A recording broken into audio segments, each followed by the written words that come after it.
안녕하세요, 매일 묵상. 오늘은 신명기 4장 44절부터 5장 10절까지 말씀 보도록 하겠습니다. 네, 이제 신명기 전체는 모세가 한 세 개의 설교로 이루어져 있거든요. 그 중에서 첫 번째 설교를 이제 어제 끝냈고요. 이제부터 두 번째 설교가 시작되는데 이 두 번째 설교가 제일 깁니다. 28장까지 있어요. 그래서 이 두 번째 설교는 10계명부터 시작을 하거든요. 그 내용 한번 살펴볼게요. 모세가 이스라엘 자손에게 선포한 율법은 이러하니라. 여기 선포한이라는 말을 주목해서 보십시오. 그러니까 이거 새로운 말씀이 아니에요. 과거에 이미 출애굽기에 나왔던 이 모세가 이스라엘 광야 1세대에게 했던 말씀이라는 거죠. 그러니까 성경의 가르침의 가장 독특한 지점 중에 또 하나는 반복이라는 겁니다.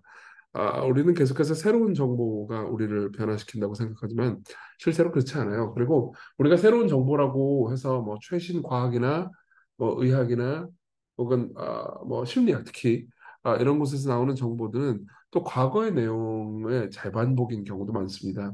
게다가 이건 뭐 많은 교육을 연구하는 사람들이 동일하게 증언하는 건데요. 우리의 삶은 그러니까 새로운 정보들을 계속해서 안다고 해가지고 변화되는 게 아니고 이미 있는 정보들을 지속적으로 반복하고 배우고 체화하는 과정을 통해서 우리가 성장하거든요. 그래서 모세는 이스라엘 백성들에게 다시 한번 하나님의 말씀을 특히 율법을 전하는 거죠. 이스라엘 자손이 애굽에서 나온 후에 모세가 증언과 규례와 법도를 선포하였으니 요단 동쪽 벳볼 맞은편 골짜기에서 그리하였더라. 이 땅은 헤스본에 사는 아모리 족속의 왕 시온에게 속하였더니 모세와 이스라엘 자손이 애굽에서 나온 후에 그를 쳐서 멸하고 그 땅을 기업으로 얻었고 또 바산 왕 옥의 땅을 얻었으니 그 두 사람은 아모리 족속의 왕으로서 요단 이쪽 해 돋는 쪽에 살았으며 그 얻은 땅은 아르논 골짜기 가장자리의 아로엘에서부터 시온산 곧 헤르몬산까지요.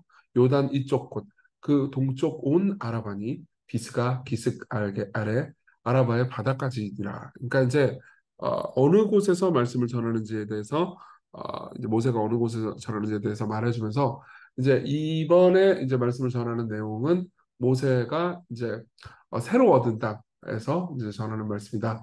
이런 이야기를 강조하는 거죠. 5장 1절.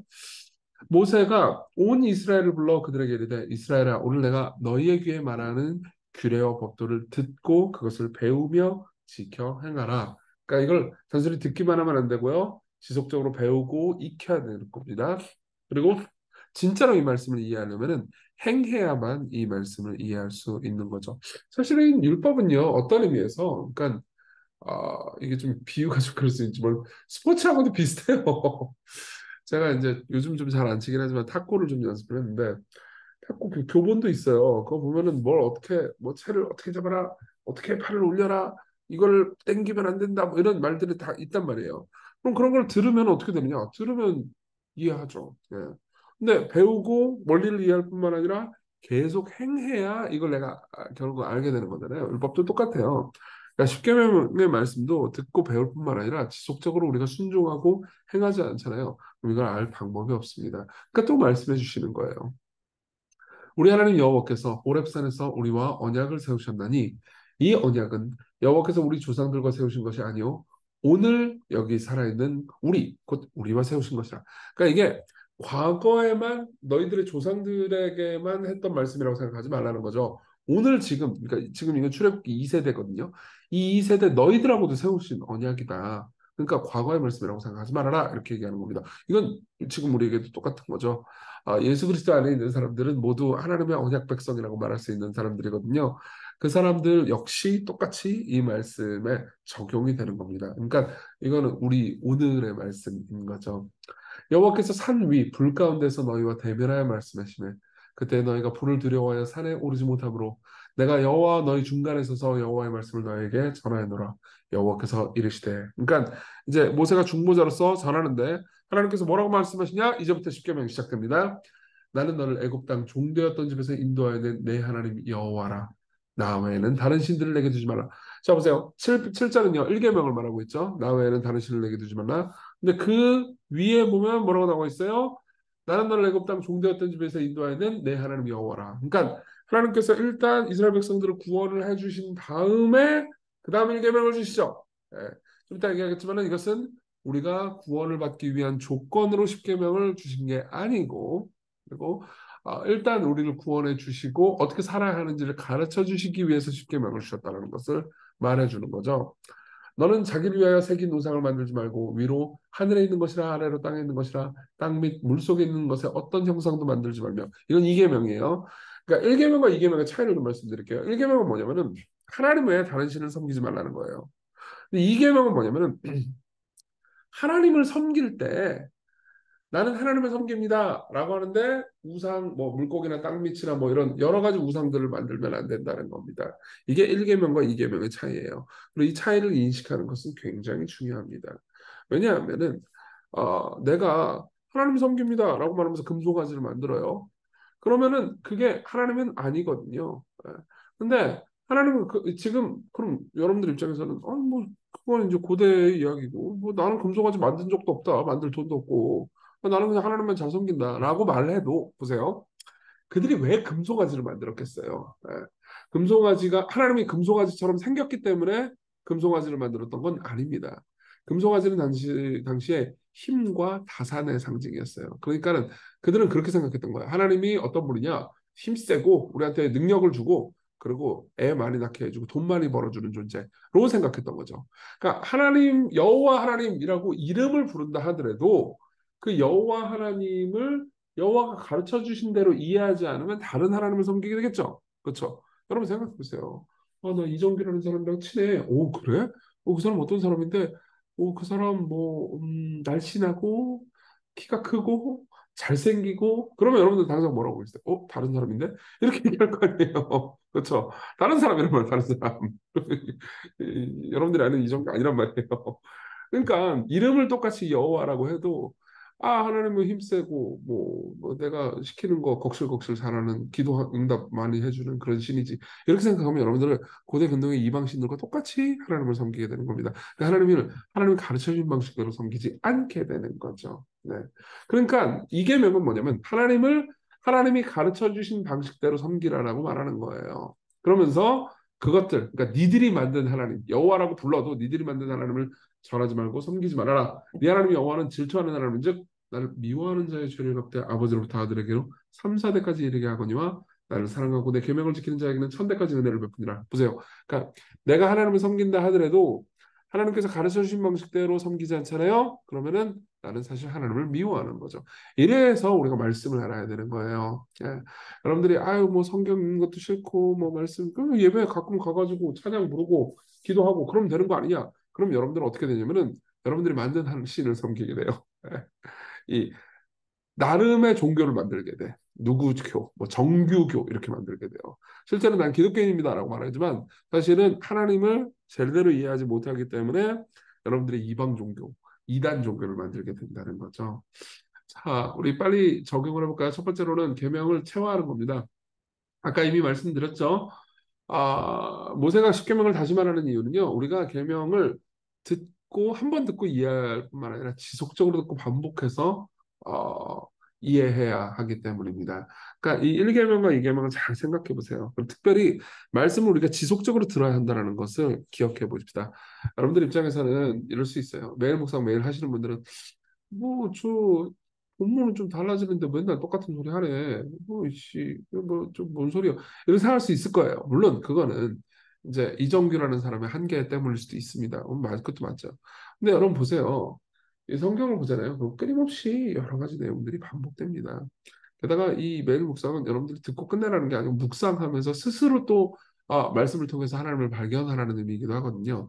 그러니까 매일같이 그러니까 반복되는 내용이지만 똑같이 듣고 묵상하고 듣고 묵상하고 듣고 묵상하는 과정은요. 여러분들의 삶을 변화시키는 데 굉장히 중요합니다. 두 번째로요. 언약의 하나님을 기억하는 겁니다. 보세요. 하나님은 인간과 언약을 맺으셨어요. 그걸 이해하기 쉽게 바꾸자면 결혼했다는 의미예요. 네. 결혼했다는 거는 이런 거가 아니에요. 자, 네가 내 여보가 되고 싶어? 네가 내 저기 남편이 혹은 아내가 되고 싶어? 그럼 이거 다 시켜. 그럼 너 자격이 돼. 이게 아니고 뭐예요? 이제 결혼을 했어요. 그럼 죽는 날까지 사랑하기로 약속을 했어. 그럼 뭐예요? 그다음부터는 상대방이 실패해도 계속해서 받아줘야 되죠. 그렇죠? 그렇지만 상대방이 계속해서 실패하고 또 받아준다라는 명목하에 상대방이 그러면 그럼 나 맨날 죄 저지르고 뭐 다른 여자 만나도 다른 남자 만나도 되겠네? 이러면 안 되잖아요. 그렇죠? 그리고 뭐 같이 이제 좀 뭐지 이렇게 살기를 했는데 대화도 하나도 안 해. 말도 없어. 교제가 전혀 없어. 그러면 결혼 생활이 아니잖아요. 어떻게 해야 돼요? 지속적으로 교제하면서 만나야 되죠. 마찬가지예요. 여러분 언약의 하나님을 만난다는 건 말씀하시는 하나님을 지속적으로 만나면서 그분과 교제한다는 의미입니다. 예, 그분과 계속해서 교제하십시오. 그리고 여러분들이 그분과 교제하는 가장 좋은 방법은요, 예수 그리스도를 보는 겁니다. 그분이 육신이 된 말씀이세요. 예. 그리고 그분이 우리와 하나님이 교제하도록 하시기 위해서 그분이 십자가에서 하나님과 단절되셨어요. 예수 그리스도를 이해할 때 우리는 하나님의 온전한 모습을 보게 됩니다.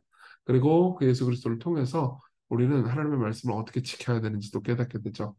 자, 우리 기도합시다.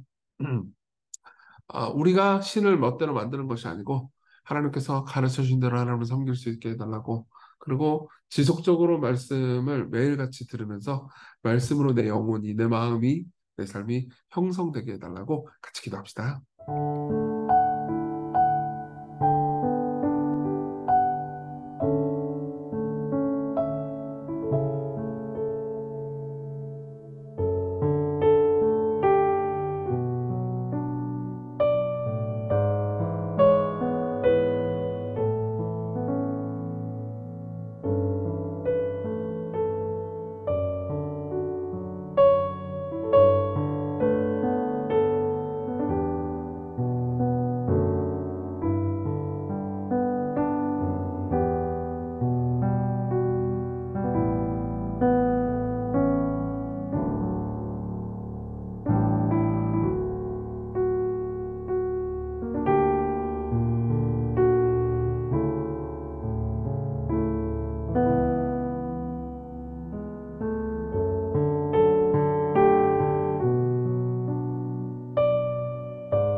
기도하겠습니다. 은혜로우신 주님, 우리는 매일 말씀을 듣지 않으면 우리가 원래 가지고 있던 죄악된 본성과 뜻대로 살아가려는 성향이 있는 사람들입니다. 우리를 긍휼히 여겨주세요. 그리고 우리가 매일 듣는 세상의 법과 식과 도를 따라서 살아가는 것이 아니고 하나님의 말씀과 뜻을 따라서 우리 마음을 우리의 삶을 만들어 주세요. 예수님 이름으로 기도했습니다. 아멘.